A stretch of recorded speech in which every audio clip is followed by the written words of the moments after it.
It's a hot one today, but at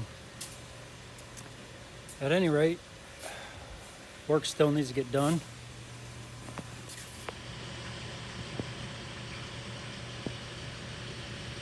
So here I am, just making some braces today. Nothing major going on with it, but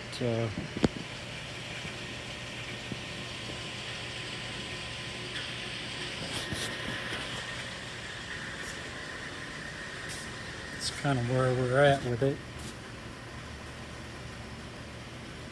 BJ and I,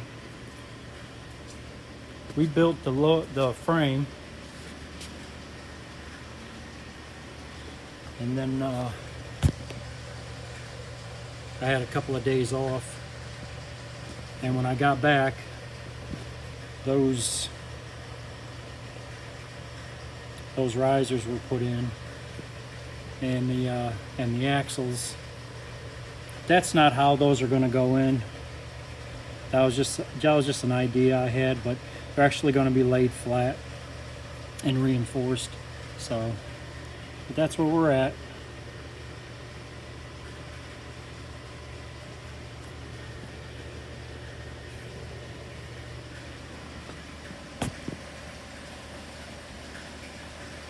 A lot to do, so I'm gonna have to get to it. All right.